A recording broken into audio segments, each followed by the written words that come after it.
good afternoon and welcome to what I hope is the first of many lunchtime lectures at the Du Bois Center.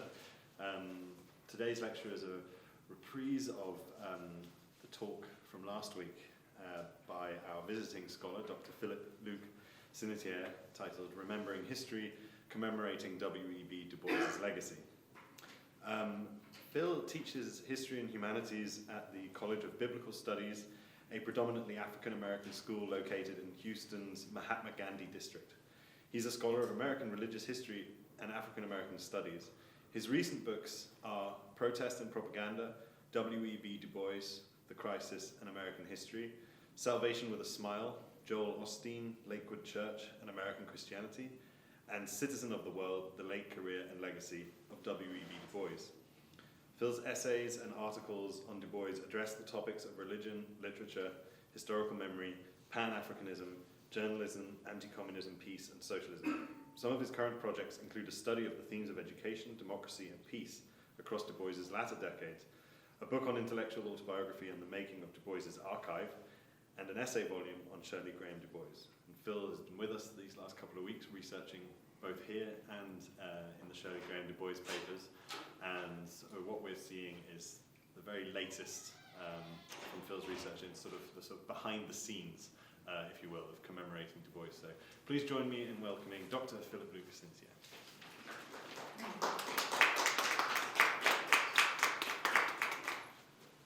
Well, good afternoon. Thanks for coming today. It's always a pleasure and a privilege to be back at UMass and to speak, and so I'm really excited to share some of the latest research completed this week, in fact. So, remembering history, commemorating W.E.B. Du Bois' legacy, the introduction. Anticipating Negro History Week, in February of 1957, 89-year-old W.E.B. Du Bois commented in his National Guardian column about the practice of commemorating milestones and anniversaries in Black history. He had been writing for the Radical newspaper since 1948, and each February penned essays on the importance of the African-American past. In his 1957 essay, Negro History Centenaries, Du Bois called for commemorating the 100-year anniversary of the Dred Scott decision that year, the centennial of John Brown's death that was to occur in 1959. He mentioned the Civil War's upcoming 1961 anniversary and noted Paul Laurence Dunbar's 100th birthday that was to occur in 1972. Du Bois maintained that ceremonial events should couple cultural commemoration with rigorous analysis of the contemporary historical scene. Furthermore, he warned that if we neglect to mark this history, it may be distorted or forgotten. Nearing the century mark himself in 1957, and in the midst of fierce struggles against an aggressive anti-Black anti-communism, we can read Du Bois' fears about forgetting the past in two directions. They were concerns as much about the preservation of his own place in history as they were about the collective remembrance of African-American culture. Nevertheless, his suggestion to commemorate anniversaries remains sage counsel all these years later. Following Du Bois' lead, today I'd like to observe that October 2019 marked two important milestones in the making of his legacy. The 50th anniversary of the 1969 home site dedication in Great Barrington, and the 40th anniversary of the 1979 ceremony that celebrated the Du Bois home site being named a National Historic Landmark, a designation it received in the bicentennial year of 1976. In recognition of these anniversaries, and in conversation with the 50th anniversary event in Great Barrington 2 weeks ago on October 18th, my presentation today will focus on the 69 and 79 ceremonial events. In what follows, I'll offer a broad overview of each ceremony, while I'll chronicle the broader historical context that gave shape to each event.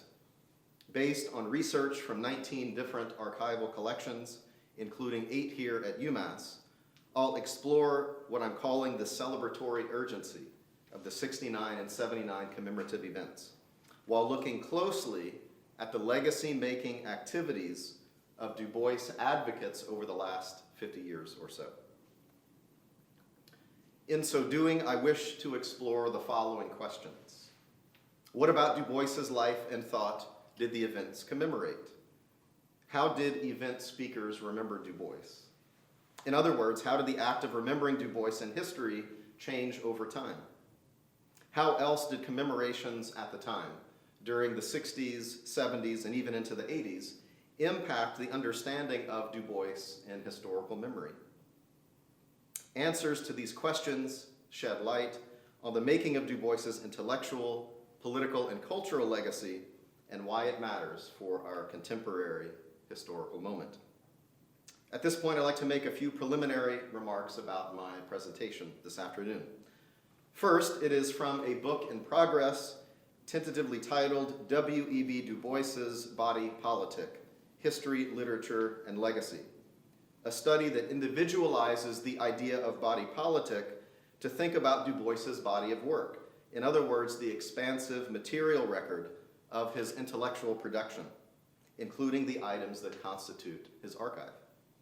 Thus, the chapter portion I'm presenting today addresses the making of his legacy and to what uses Du Bois's body politic has been put. Speaking of archives, I want to give a scholarly shout out to the archivists here on campus, specifically Rob Cox, Aaron Rubenstein, and Blake Spitz, who have been immensely helpful throughout the course of my research. It is particularly meaningful to do so today because October marked the 10-year anniversary of my first trip to UMass to work in the Du Bois papers. It is also the 10-year anniversary of my first visit to the Du Bois Center, which was one small office, then under the direction of historian Maurice Hobson. I'll never forget the experience of encountering Du Bois's papers for the first time, way back in the pre-Credo days of photocopies and paper slips instead of searchable text and PDFs. Not only am I immensely grateful for the assistance of the Special Collections staff over the years, their generosity truly enriches the experience of scholarship.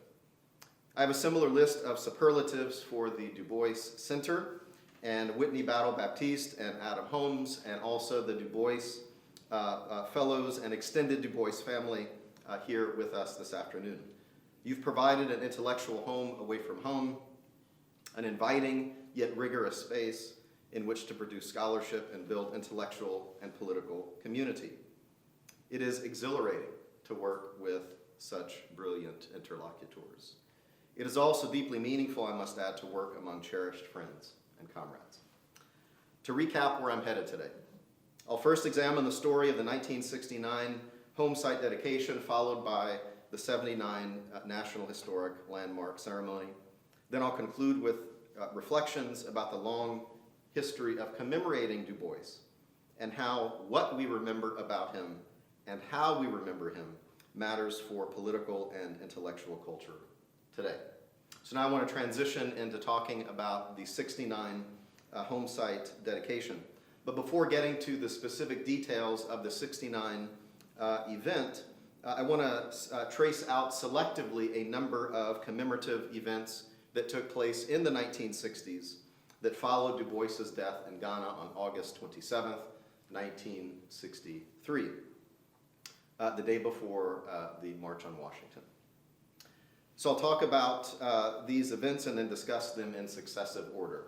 A 1964 memorial service at Carnegie Hall, a Freedom Ways Du Bois themed issue from 1965, and 1968 centennial events, another one at Carnegie Hall, one at Fisk, one at Atlanta, and then another in Peking. On February 23rd, 1964, friends gathered at Carnegie Hall to honor Du Bois's life and legacy. Ossie Davis, one of the event's organizers, called for the ceremony to emphasize his importance to Black culture and to creatively demonstrate a proper sense of Dr. Du Bois's intellectual contributions to American life. Historian John Hope Franklin keynoted the evening celebration, and literary scholar and Fisk librarian Arna Bontemps spoke, as did Arthur Spingarn, a longtime Du Bois compatriot and co-founder of the NAACP. Several presenters at the commemoration mentioned Du Bois's cultural and aesthetic work. A young activist, journalist, and playwright named Sylvester Leeks staged In These My Words, a performance about Du Bois's intellectual and cultural legacy. Eslanda Robeson, a radical activist and writer, along with her spouse, Paul, addressed the gathering as well. She described Du Bois as the personification of intellectual and scholastic achievement, whose keen social and political insight enabled him to observe, understand, and comment constructively upon events, problems, and trends at home and in the world. Like Davis and Leeks before her, Robeson praised Du Bois's creativity by highlighting the cultural and intellectual contributions of his life's work. Dr. Du Bois has left us much of his knowledge, wisdom, and experience, she commented, which Negro, African, and world students and scholars will use with great benefit and appreciation. Artist and writer Lorraine Hansberry also spoke at the tribute event. Like Robeson, Hansberry's speech considered the intellectual and social shape of Du Bois's legacy. I think his legacy bids us pay attention to the genuine needs of humankind and not to the frivolities which are the playthings of the parasites, she said, and to honor thought and thinking, to keep always as our counsel distinguished scholarship and hold sacred, strong, and purposeful art, such as beautifully crafted and humanly involved writing. The Carnegie Hall commemoration configured Du Bois's towering intellectual and artistic achievements in both national and international perspective. It cast his legacy's influence with forward momentum for the days ahead, an orientation that Freedom Ways adopted as well. The following year, in 1965, Freedom Ways published a Du Bois issue that commemorated his life. It featured scholarly and popular essays on his political and literary thought. Edited by the radical activist and intellectual Esther Cooper Jackson, and republished 5 years later as a book titled Black Titan, it is a powerful snapshot of how Du Bois's supporters had started to shape his legacy at a crucial moment in the Black freedom struggle, especially in the South, from where some of the journal's editors and writers came. While the Freedom Ways issue praised Du Bois's lifetime achievements, it also attempted to build his intellectual legacy by publishing a number of his previously unpublished works, a selection of documents Herbert Aptheker put together from his curatorial labors up to that point. As I'll comment later, we don't see the full fruit of Aptheker's work until the 1970s and 1980s. The special issue's lead editorial column, titled W.E.B. Du Bois, Trailblazer of the Freedom Way, simultaneously glanced into the history of his pioneering political work while it looked confidently forward, using his writings to light the path on Black liberation's future course. The introduction described Du Bois as the journal's godfather, whose ideas and technical counsel contributed to Freedom Way's radical vision. Assembling the commemorative issue, the editors wrote, not only emanated from a deep love for the late doctor, but also aimed to honor his peerless literary heritage, so that his works for freedom will live forever. The attempt by Freedom Ways to wrestle with the present and plan for the future in light of the past became increasingly important in the making of Du Bois's legacy. Activists, academics, artists, and intellectuals used his writings in an urgent manner to more clearly discern the political tensions and political possibilities that inhabited the global Black freedom struggle at that time. This urgency clearly animated commemorative events in the late 1960s as well. 1968 was a particularly important year for the crafting of Du Bois's legacy, most especially since it was the centennial anniversary of his birth. Commemorations carried out globally that year threaded together reflections on Du Bois's place in history with commentary on the explosive and transformational events happening then and their broader relation to Black emancipation. In the interest of time, before getting to the centennial celebration in China, I'll briefly mention that Fisk, the Atlanta University Center, and Carnegie Hall hosted events. Freedom Ways sponsored the Carnegie Hall meeting at which Martin Luther King delivered his famous honoring Dr. Du Bois speech only 2 months before his assassination. Du Bois's 36-year-old granddaughter, Dubois Peck, later and better known as Dubois Williams, attended the New York City Tribute and would later participate in a number of other commemorative ceremonies related to her grandfather. Dubois Williams is still alive. She's 87 years old and presently lives in Colorado. And this image here is a photo that we took in August of this year. Whitney and I traveled to Fort Collins at the invitation of one of Du Bois's sons named Jeff Peck, who is also a Houstonian, to conduct an oral history interview. And so we were able to talk about Du Bois's life, particularly Du Bois Williams's closeness to Nina Du Bois, and got that on tape, and so that'll eventually be made public on Credo. But it was a fascinating conversation and to share space with her. Back to 1968.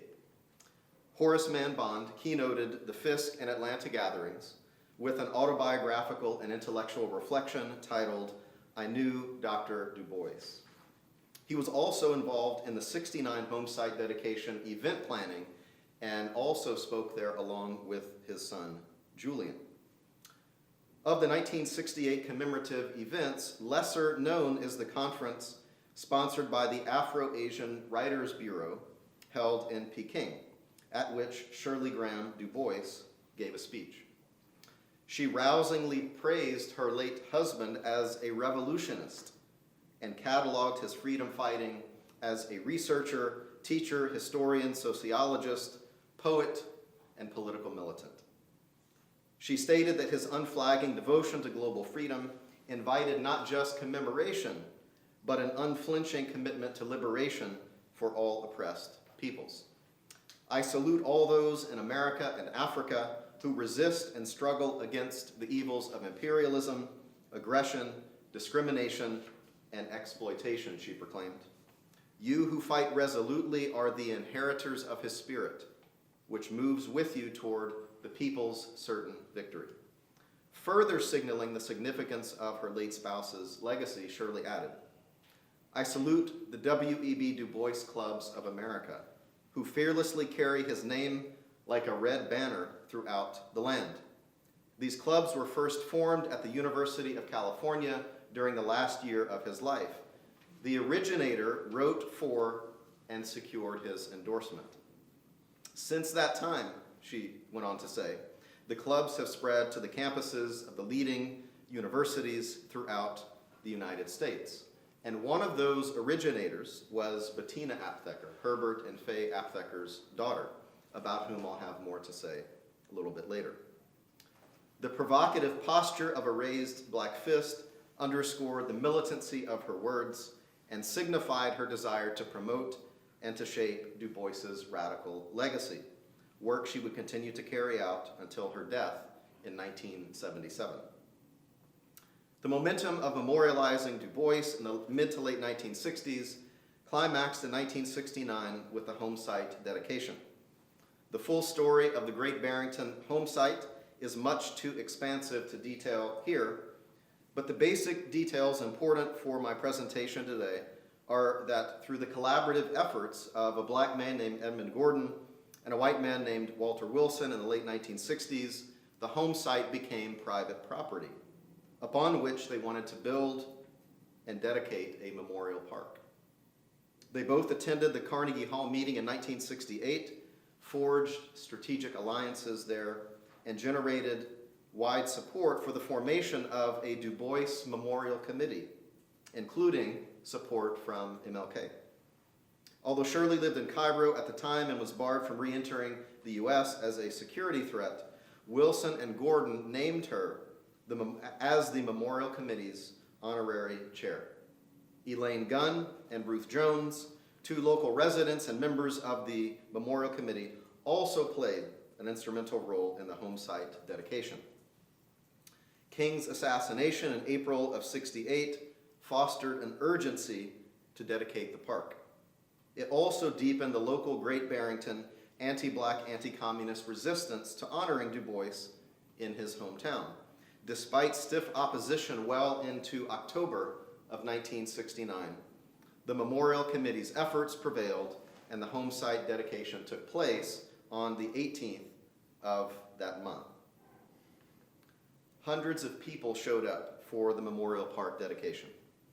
Memories of violent civil rights protest and deep-seated fear of the Black Panther Party, not to mention the anti-black animus of the FBI, determined that Massachusetts state officials requested that federal law enforcement assets and riot gear be on standby.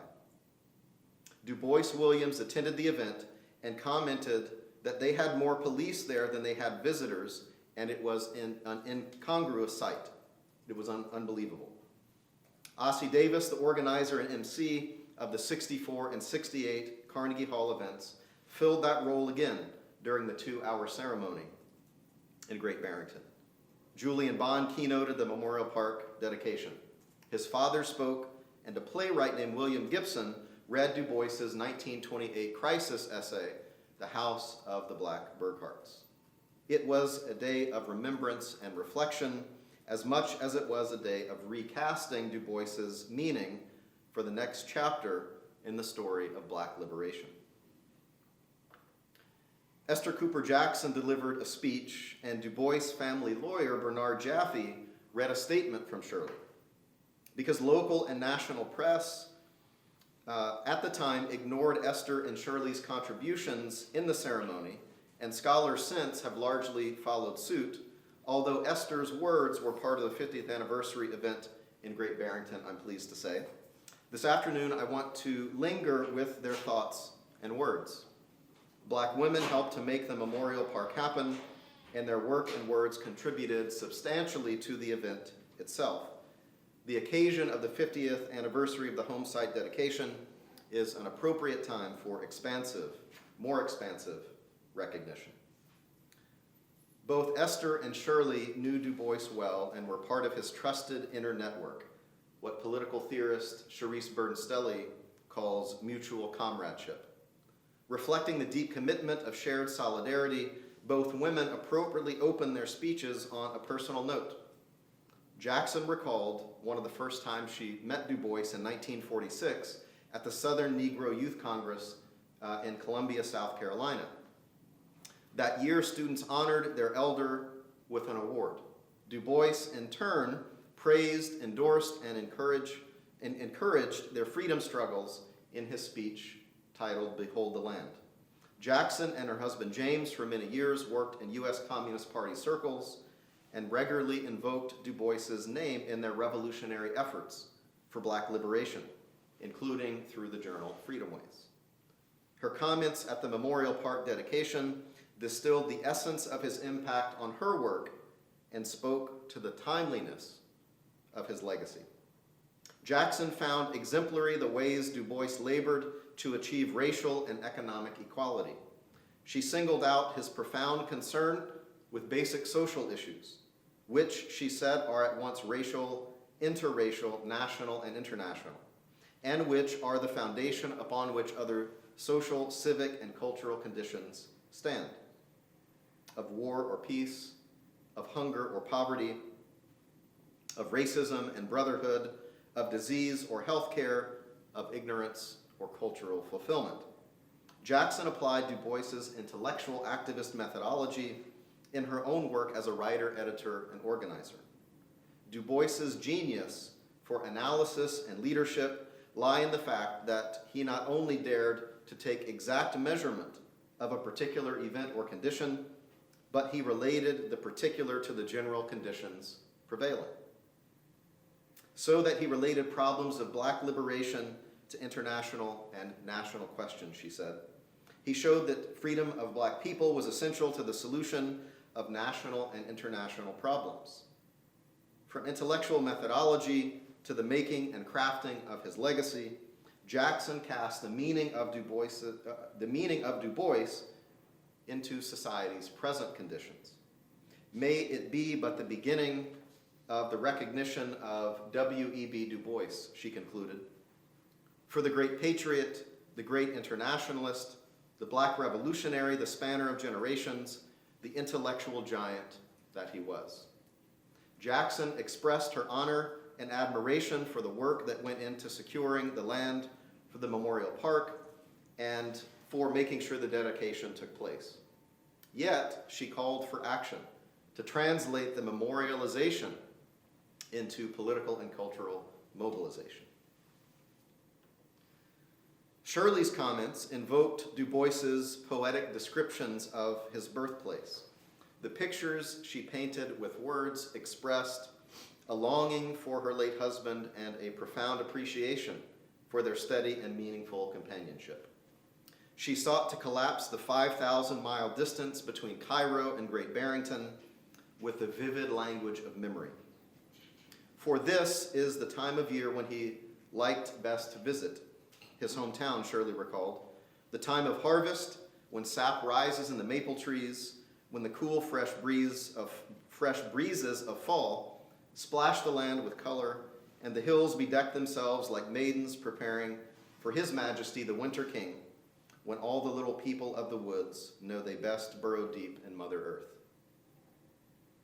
Each fall he brought me here, sometimes with friends, sometimes alone.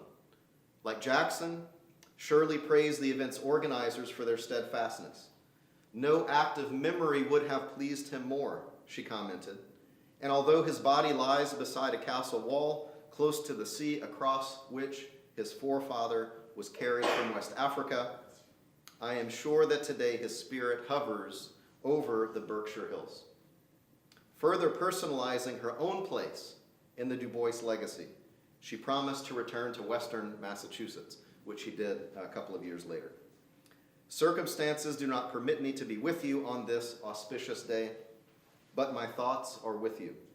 As soon as it is possible, joyfully shall I travel to Great Barrington and once more walk over this site and along these lanes, and I know I shall not walk alone. The commemorative celebrations of the 1960s, sketched out so far, document the ways that Du Bois's friends and supporters sought to wrestle with the moment of his passing, puzzle out the meaning of his work for present conditions, and start to construct their memories of him. The needs of that political moment meant that his comrades linked international freedom struggles then taking place across the globe. The extent to which African-descended people's freedom determined the scope of freedom for everyone else.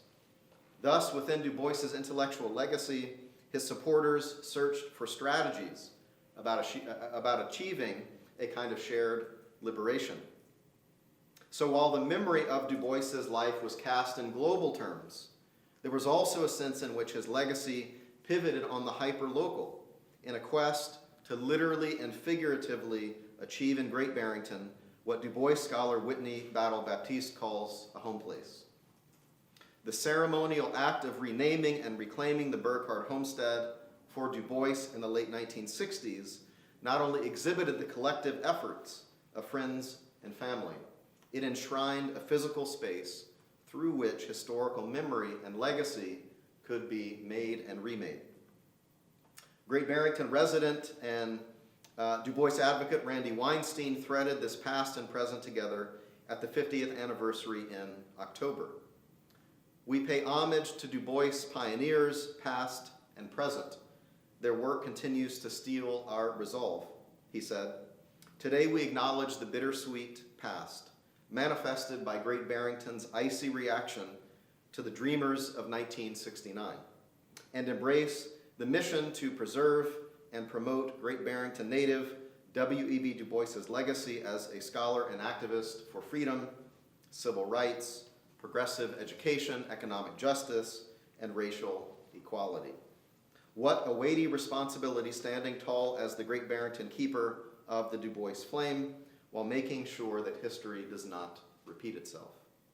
Weinstein's remarks captured the essence of the home site's physical space and the meaning of it over time in anticipation of the future. So now I want to start transitioning into my comments on the 1979 National Historic Landmark dedication. The momentum from memorializing Du Bois in the 1960s translated into more capacious efforts to expand his legacy throughout the 1970s. Many of the same people stayed involved with the building of Du Bois's legacy, while a new generation of scholars, activists, and supporters infused youthful energy into the cause as societal and international conditions shifted and changed. So before getting to the 1979 event, like I did for the 69 ceremony, I want to cast the context a little bit by noting some important commemorative developments throughout the early to mid-1970s. So I'll be talking about Shirley Graham Du Bois's books about W.E.B., UMass Chancellor Randolph Bromry and the purchase of Du Bois's archive, and relatedly, Herbert Apthecker's editorial curation of Du Bois's archive. And all of you received a handout when you walked in. I'll be talking about the table in relation to Du Bois, to Apthecker's editorial work. And then finally, before I get to the 79 event, I'm going to talk about a 1978 commemoration of Du Bois's 110th birthday, which took place at the UN. In 1971, Shirley published a memoir about her life with W.E.B., and in 1978, the year after she passed away, Chicago's Johnson Publishing Company released her book, W.E.B. Du Bois, A Pictorial Biography. These still overlooked and undervalued books offer richly descriptive and very personalized perspectives into Du Bois's later years. They are also artifacts of their time, which is to say they are fascinating pieces of historical documentation that show the ways in which Shirley worked to curate her husband's legacy, work she had carried out since the 1950s through fundraising, speaking, and organizing plans to publish his then out-of-print works and bring to view unpublished manuscripts from his massive archive. His Day is Marching On humanizes Du Bois and crafts an insider account of the person behind the public intellectual and scholar. Shirley depicted W.E.B. as a consummate intellectual, a devoted Pan-Africanist, a captivating public speaker, a productive scholar, and a charming lover. She showed how although the U.S. government hounded her radical husband, people of color throughout the world accepted, loved, and welcomed him precisely because he was radical. Shirley's pictorial biography even more self-consciously worked to frame her late spouse's legacy. 7 of the book's 12 chapters visualize W.E.B.'s latter years, which makes sense given the time period with which Shirley's life intersected his. However, an emphasis on the twilight period of his career, with numerous pictures of their 1950s sojourn to Russia and China, along with many images from Africa, also renders a radical Du Bois, which was just the kind of political optics she wished to give the world of her late husband. Her decision to go with a popular black publisher and not a radical press made possible a wide purchase of his visual memory. As a black radical woman, she used her artistic sensibilities and her skill as an intellectual and writer to innovatively curate the reputational future of her husband, with whom her own destiny was indelibly bound. Shirley's literary and visual efforts to craft Du Bois's intellectual heritage through published books informed part of her decision to place his papers at UMass, a transaction completed in 1973. Herbert Aptheker's efforts towards publishing or towards establishing the Du Bois Archive are also part of this larger narrative because from it he produced nearly 50 edited volumes that brought Du Bois's work out into the world. Historian Gary Morell's Aptheker biography captures the story of how in 1946 Du Bois enlisted the Marxist scholar to edit his massive Correspondence. The larger story, the making of Du Bois's archive, has a number of important and interesting political twists and turns, but in the interest of time, today I'll offer a thumbnail overview of the relevant facts. When W.E.B. and Shirley departed for Ghana in 1961, Du Bois left about a dozen filing cabinets of archival material in Aptheker's possession. Shirley and W.E.B. took the rest of the archive to Ghana.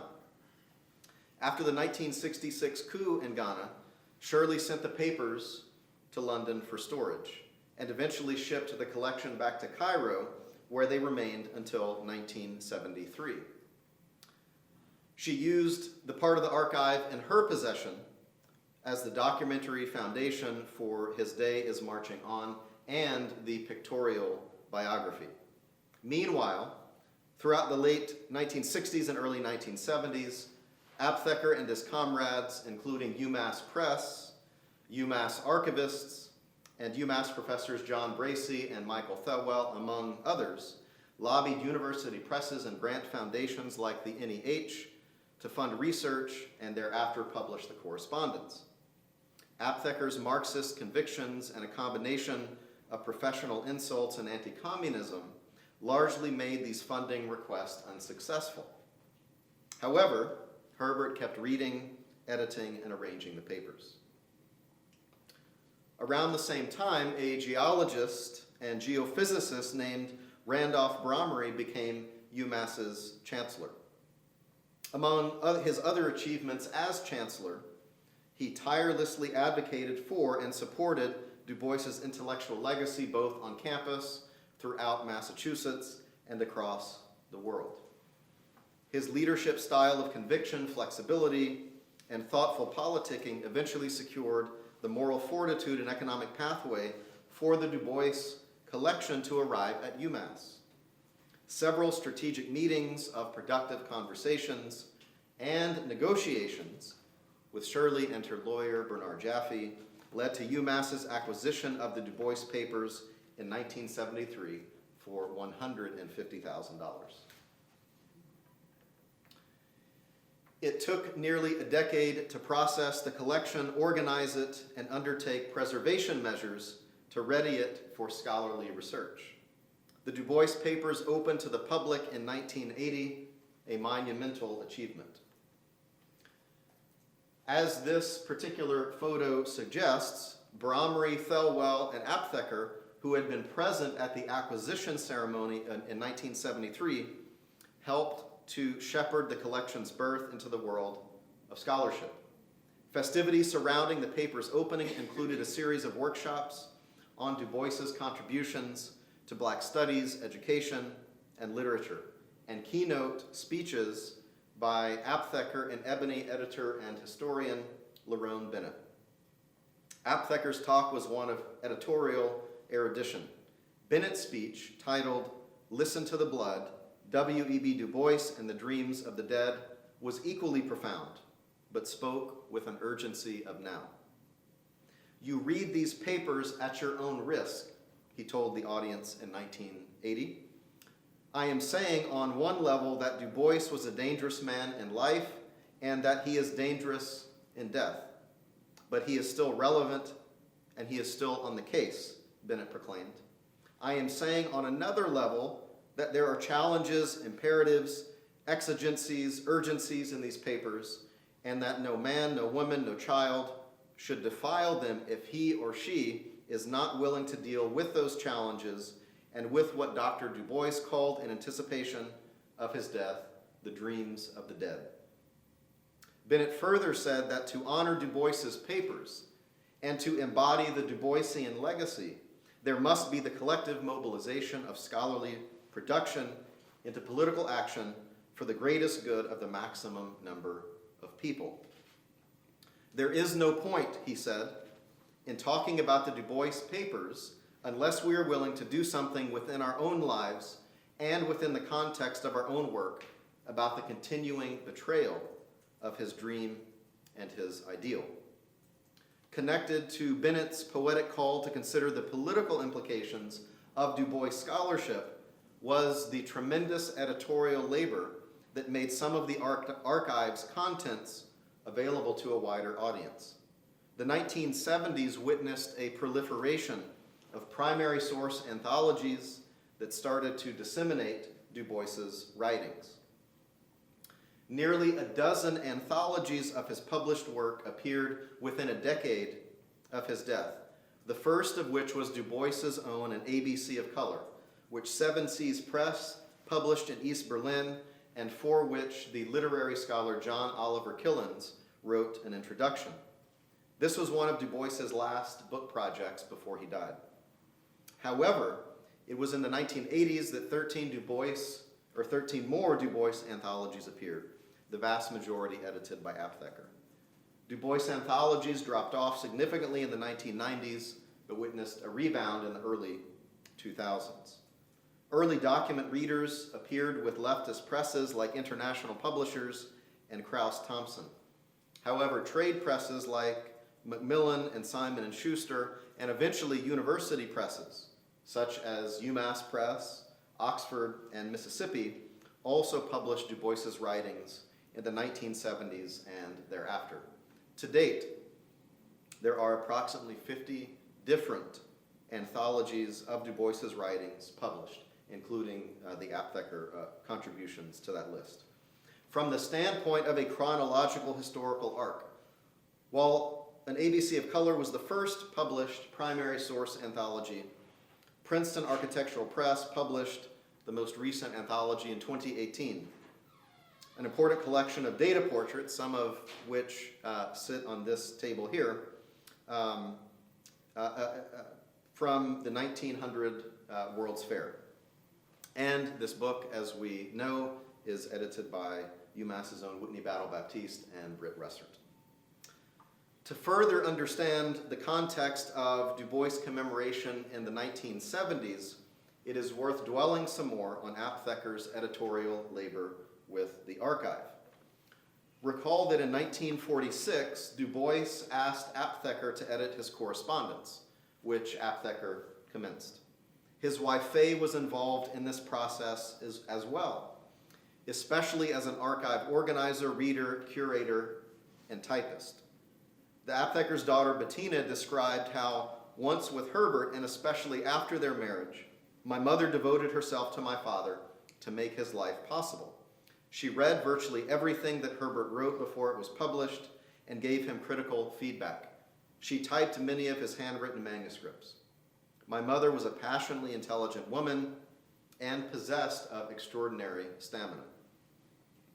In many of his letters to Shirley in the 1960s and 70s, as he worked on the archive, Herbert described how he and Faye spent many evenings poring over correspondence and manuscripts. He gushed about the delight of intellectual discovery, but also detailed the painstaking process of organizing such an expansive archive. Furthermore, while still in high school, Bettina assisted W.E.B. in organizing and classifying archival files as well. In an autobiographical essay, she recalled her archival efforts with the doctor in the summer of 1961, which was the summer before her junior year and only 2 months before the Du Boises left for Ghana. I was a sort of research assistant, she said. He was 93 and I was 16. He worked at his desk and I worked in the filing cabinets. Dr. Du Bois instructed me on the piles to make through which he would later sort that included letters, newspaper clippings, journal articles, and so on. I remember chairs around me on which I placed the various materials, and there was a space on the floor for anything whose category was unclear to me. We started very promptly at 9 a.m. He was always formally dressed in a suit, vest, tie, even at home in the August heat, although the house was comfortable enough. We broke for lunch exactly at 12 noon, summoned by Shirley Graham, cheerful and always, in my memory, loving. However, she declined to eat with us even though he always invited her. Lunch was light, perhaps a sandwich, salad, or fruit, something utterly delicious for dessert, and always with whipped cream and iced tea. Maybe these are the snacks for later. Invariably, we then spent a while talking, relaxed, enjoying the relative cool of the shaded garden and its floral gifts. By 1:15, we were back at work, and we stopped at about 4 p.m. This was 5 days a week and lasted through August and until I went back to school. Upon the Du Bois' departure for Ghana in October of 1961, they deposited additional files at the Apthekers' Brooklyn home. Bettina described how her parents arranged numerous filing cabinets in their basement between the laundry and the boiler rooms. They ended up there because no library in the United States dared to take them. Thus, after working for several decades on Du Bois's archive, Aptheker's first Du Bois anthology appeared in 1973, the first UMass Press correspondence volume, with volumes 2 and 3 in 1976 and 1978, respectively. Also in 1973, Aptheker published an anthology of Du Bois' speeches on education with UMass Press.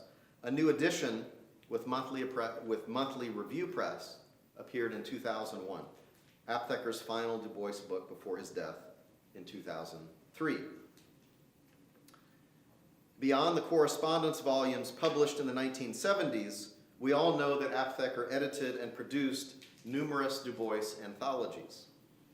I created a table to better visualize both the chronology of his Du Bois anthologies and to more deeply explore how his editorial efforts changed and shifted over time. This is a work in progress, but there are some observations worth remarking on at this point. First, again, Aptheker produced nearly 50 Du Bois anthologies of his own. And thanks to his work and Faye and Bettina's efforts, there is a substantial amount of Du Bois's writings in print. In this regard, his unmatched editorial labors exceed any scholar living today. Another observation.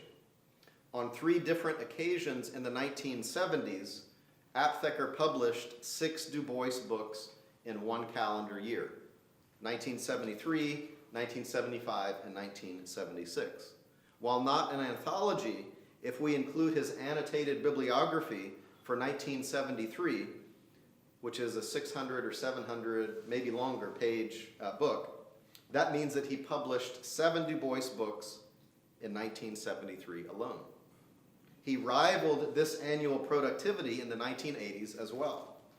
He published 4 Du Bois books in 1980 and another 5 in 1982 alone. In 1985, Aptheker again published 5 Du Bois volumes in 1 year. Summarily, in the 1970s, between 1973 and 1979, and we'll add 2001 for the second edition of the Education of Black People, Aptheker published 48 books related to W.E.B. Du Bois. Let me repeat that statistic again. Between 1973 and 1979, and we'll bring it out to 2001, Aptheker published 48 Du Bois volumes. UMass Press published a handful of these, but Krauss-Thompson published the vast majority. In turn, Krauss-Thompson and UMass Press held receptions in 1986 to honor this monumental achievement, a celebration of lots of Du Bois's writings now circulating in the world. Reflecting on this work in 1997, 6 years before he died, Aptheker recalled that W.E.B. Du Bois has filled my life first as a teacher, then as a guide, inspiration, and father. Happily, I devoted much of my life to him and his work in scores of volumes. I had the opportunity and honor in bringing forth his writings. Beyond the quantitative assessment of Aptheker's publishing efforts, There's also the issue of what we might call editorial momentum, a remarkable Du Boisian archival wave that he rode for 40 years between 1946 and 1986. While there's much more to say about his intellectual excavation of Du Bois's archive, it is also important to observe that sadly so many of these volumes remain out of print. However, efforts are currently underway at UMass Press to hopefully re-release these important volumes. And the Krauss volumes, especially the periodical, non-periodical writings, creative writings, and newspaper columns published between 1982 and 1986, should also be re-released. If possible, I would suggest by UMass Press, if experts can puzzle out copyright or literary rights issues related to the Krauss Publishing Company, which closed down a number of years ago. With that soapbox moment aside, let us return to the 1970s. As Du Bois's writings became more widely available through anthologies in the 70s and into the 80s, it expanded the horizon of scholarship as the field of Du Bois studies started coming into its own. In the late 1970s, scholars and activists continued to plumb the depth of Du Bois's intellectual legacy in response to conditions of Black people across the globe. A February 1978 meeting at the United Nations held on the occasion of his 110th birthday featured hours of testimony about Du Bois's historical impact over time. Convened by the UN Center Against Apartheid, the meeting offered an overarching conversation about Du Bois's Pan-Africanism and the specific liberation struggle of South Africa. Speakers registered the ongoing relevance of his diasporic vision for Black freedom. A roster of speakers representing the United States, Africa, Haiti, Jamaica, and South America joined their voices in commemoration of and reflection on Du Bois's legacy. For example, African National Congress member Fred Dubé described Du Bois's Pan-Africanism as the foundation stone of the ANC's work. Esther Cooper Jackson cited Du Bois's inspiration for her journalistic efforts in Freedom Ways and for her understanding of Black internationalism. She also praised both his socialism and Pan-African teachings, along with his support of women's liberation. According to Jackson, he was an inspirer of many women who were active in civil rights and civil liberties organizations. David Graham Du Bois, W.E.B.'s adopted son, appealed for global solidarity in the execution of Du Bois's legacy of Black liberation. In the name of the immediate heirs to the legacy of Dr. W.E.B. Du Bois, in the name of the suffering masses of African Americans from whom Dr. Du Bois sprang and in whose cause he labored, in the name of the suffering humankind everywhere on earth and peoples of color throughout the third world, David pleaded. I appeal to you assembled here to honor the life and works of my father and to the peoples and governments you represent to take up this challenge, the legacy Dr. Du Bois has left to the world. Finally, activist and Du Bois scholar Tony Monteiro linked the anti-apartheid movement in South Africa to Du Bois's global perspective.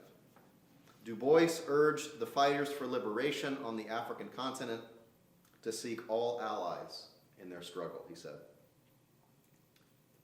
If the UN commemoration of Du Bois's life aimed to translate his work for the present generation, then the enemies of his legacy continue to raise communism's specter in response to the 1978 anti-apartheid meeting. A Democratic representative from Georgia named Larry McDonald read his denunciation of Du Bois into the congressional record.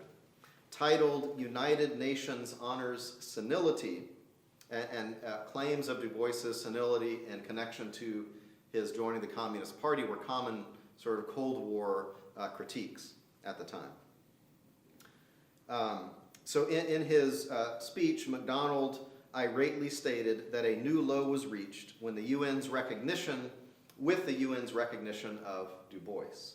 He was essentially a Black racist the legislator acidly claimed, but did not join the party until he was totally senile at 93 years old.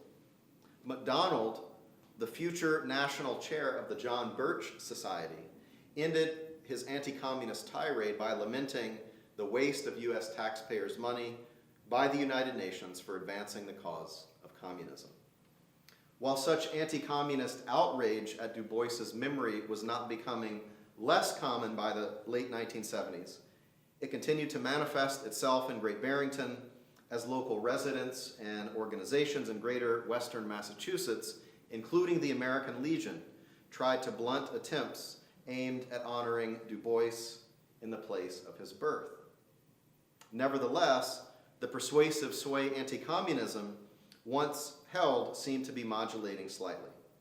The wider distribution of Du Bois's writings, the placement of his papers at UMass, and the advancing tide of the field of Du Bois studies were indices of this decline, the climax of which took place in October of '79 at the ceremony that celebrated the Du Bois home site becoming a National Historic Landmark.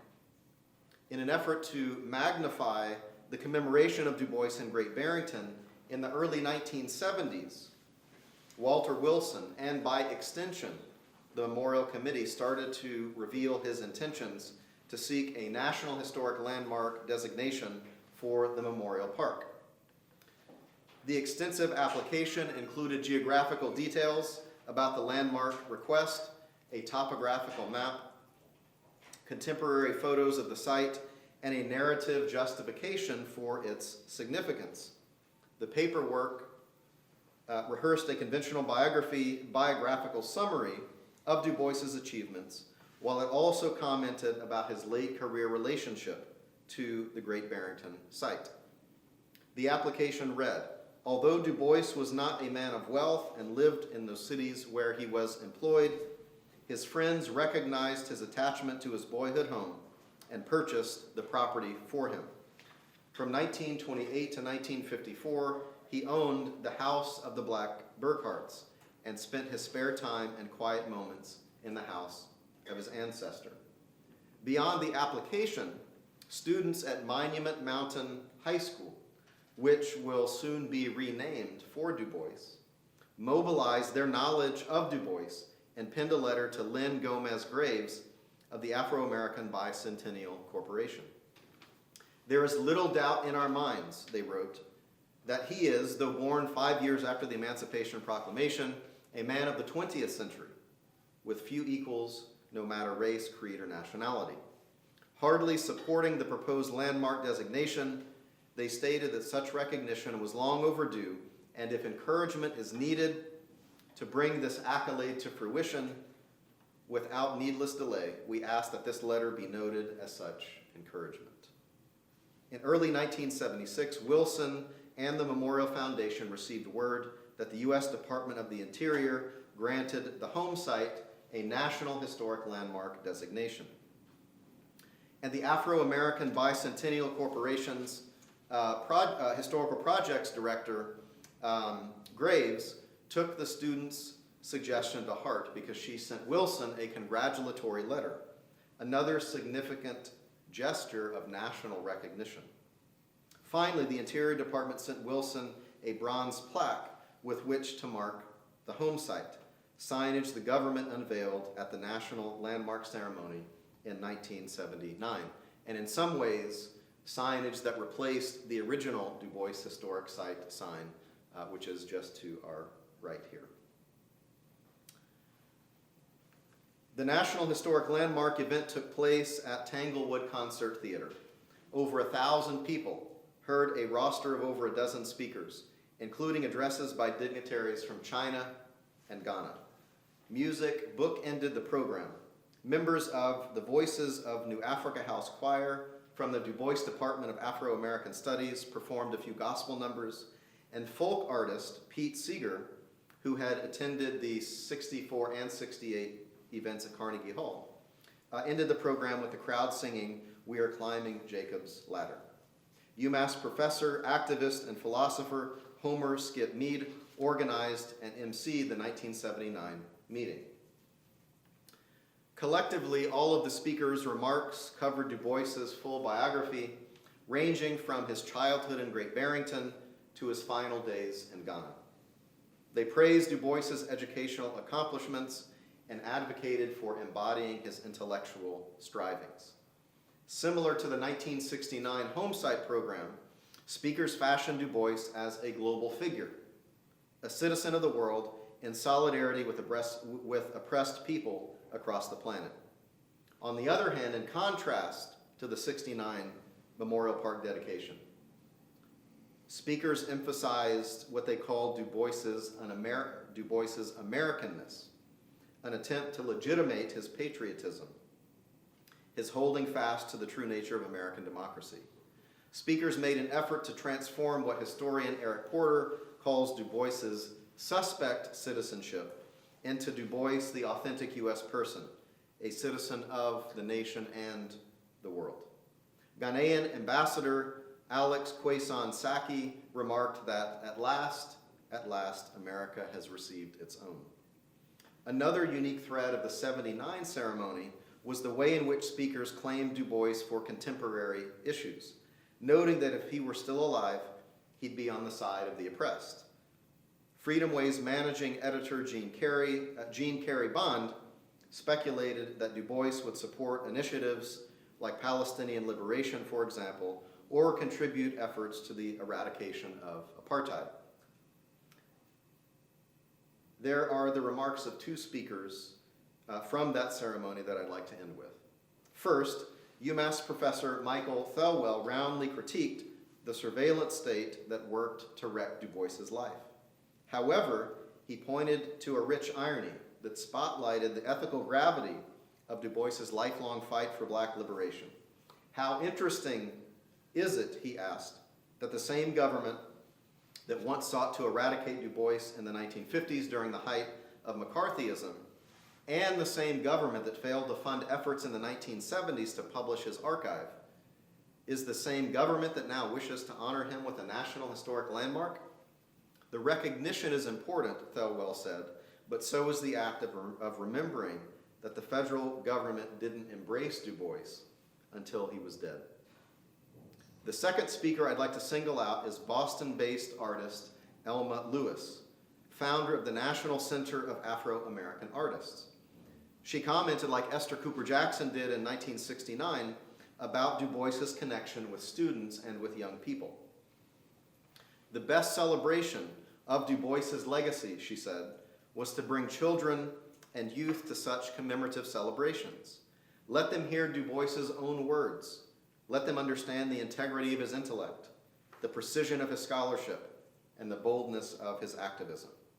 Let them soak up the cultural moment and cultural significance of being around elders able to pass on history and memory. I'd now like us to hear from Thelwell and Lewis themselves. The Black Mass Communications Project at UMass recorded the 1979 event, and thanks to archivist Aaron Rubenstein, the recently discovered recordings are now digitized and on Credo.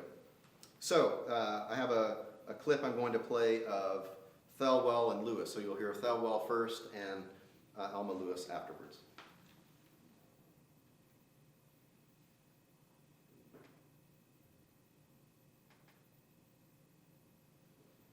But the fact that we can stand here in Berkshire County and celebrate the declaration of a National Historic Site at the birthplace of Dr. Du Bois, a declaration made official by the federal government, is encouraging.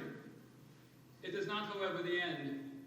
And we cannot forget that it was that same government in the throes of McCarthyite hysteria that drove that venerable old giant of a man from his native land and into exile on the threat of imprisonment. For speaking out for the right of you, this generation, to live in relative security and free from the threat of nuclear destruction. That was why he was driven into exile. Let us not forget that. And let us not forget also that that same government found it impossible to subsidize in any way, not to say as munificently and lavishly as they have subsidized other collections, the collection and the collating and the publication of the memoirs of Dr. Du Bois, of the legacy, the literary and intellectual legacy of Dr. Du Bois, which has been done at the university with very little support and largely due to the heroic efforts of Dr. Herbert Abtaker, who single-handedly preserved and kept it alive.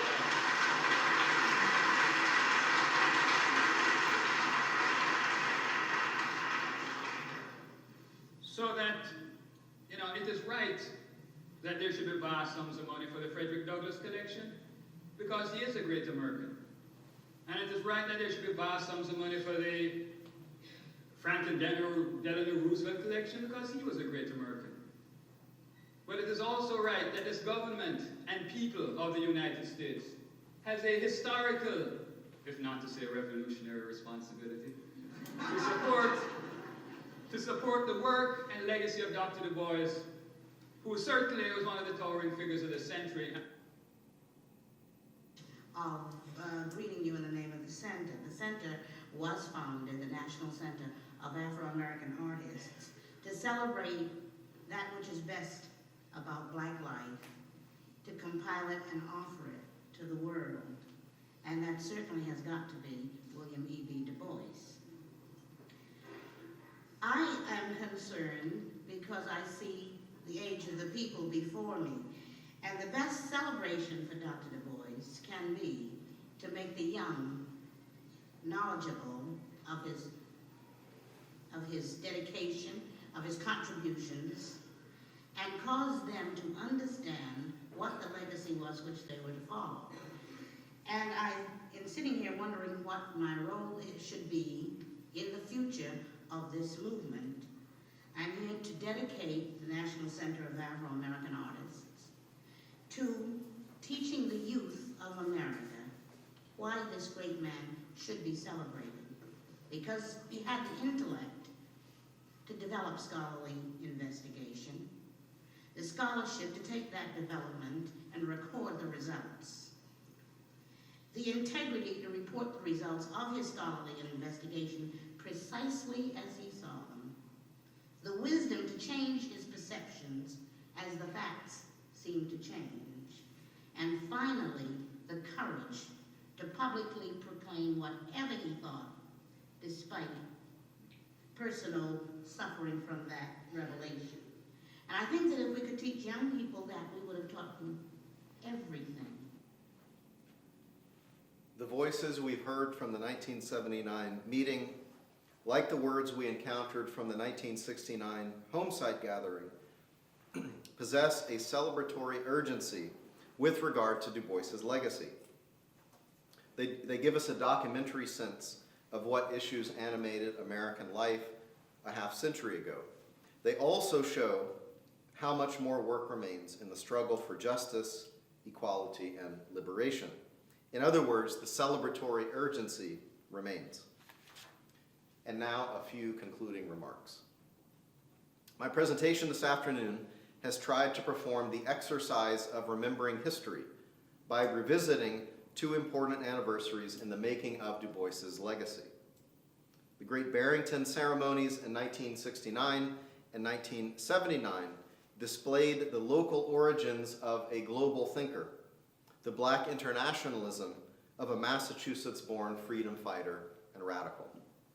Contextualizing the Memorial Park dedication and the National Historic Landmark meeting with other legacy-making efforts over time throughout the 60s and 70s documents the struggles and triumphs of keeping Du Bois's name alive.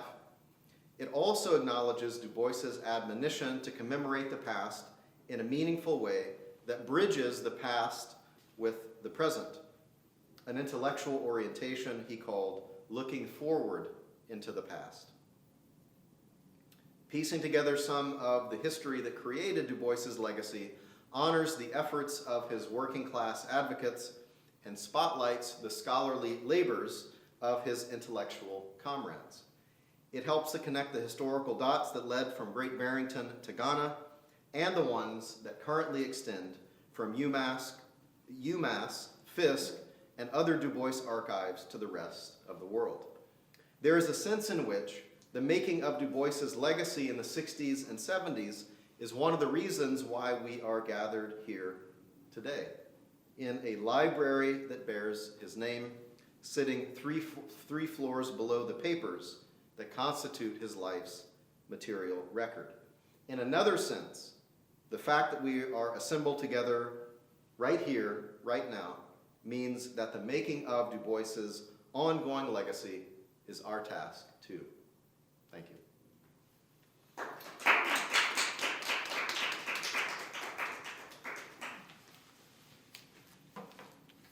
I'll be happy to take questions, comments, feedback, observations.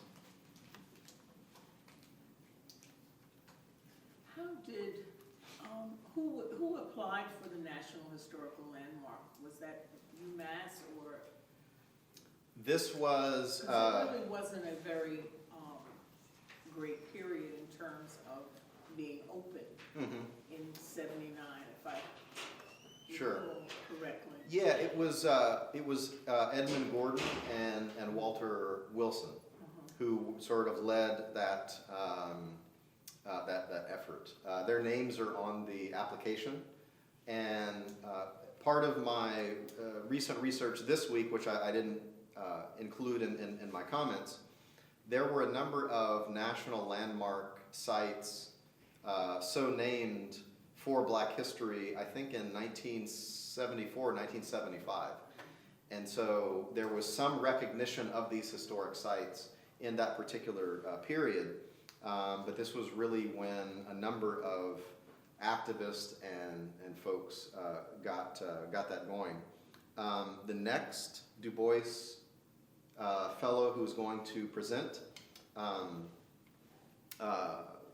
will be talking about this aspect of commemoration, Alexandria Russell. And so she could give you all those background details because that's her area of expertise. But this long history of commemorating historical sites of African descended people has a history of recent origin in some ways. So.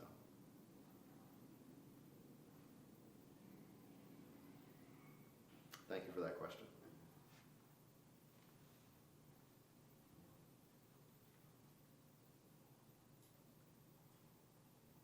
I don't know if I'm being so much, I don't know if I can articulate my thoughts, but I'll try and get to a piece of one of them. There's many of them. Sure. I like your phrase here of celebratory urgency, and I mean, this building, this campus is now finally celebrating Du Bois every year, at least on his birthday, if not other days that have been, pulled aside for visiting speakers and things like that. So I guess in your city, particularly, I'm thinking of, how often, like, Souls is the book that we hand out, or that's the access point for youth, which, you were saying Alma Lewis was pointing out in this talk, and your scholarship has been focused a little bit, at least in this, my understanding, a later period of Du Bois's life. Do you have any thoughts or comments or whatever around, efforts to commemorate now and ways to, broaden the way that legacy is shared with people, beyond one book or one part of his life, or Yeah. I'm saying something that's a real question. But Yeah, no, I appreciate the question. So the answer is yes, there are efforts that have taken place and efforts that are ongoing. And I'll talk about a few things. So in 2013, the 50th anniversary of his death, a number of universities had conferences and events talking about not just the 50th anniversary of his death, but the historical period around which he passed away.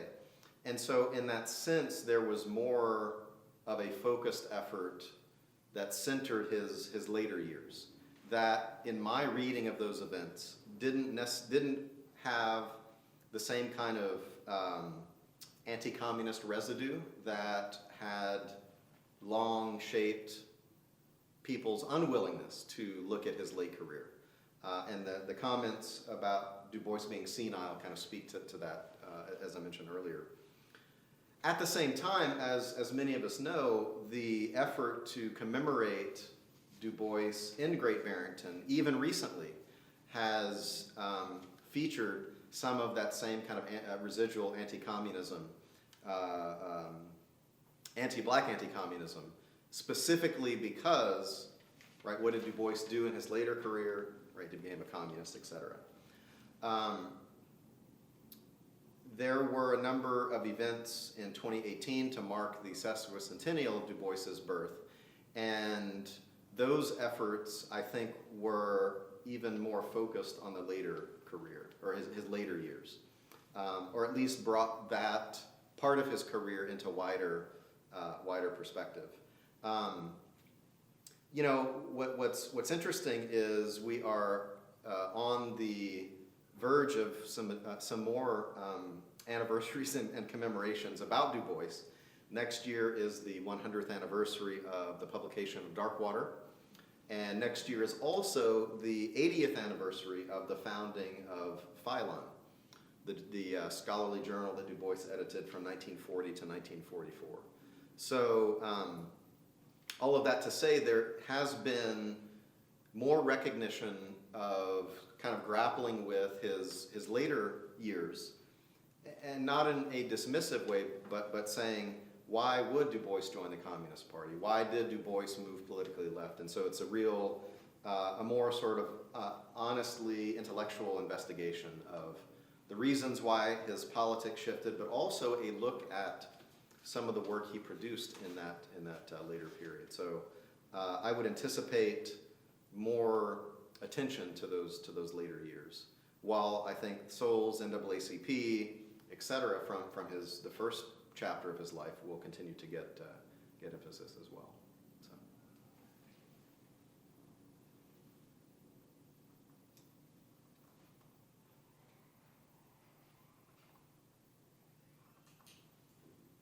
Well, thank you all for coming and for the questions and the engagement. Appreciate your time. Thank you.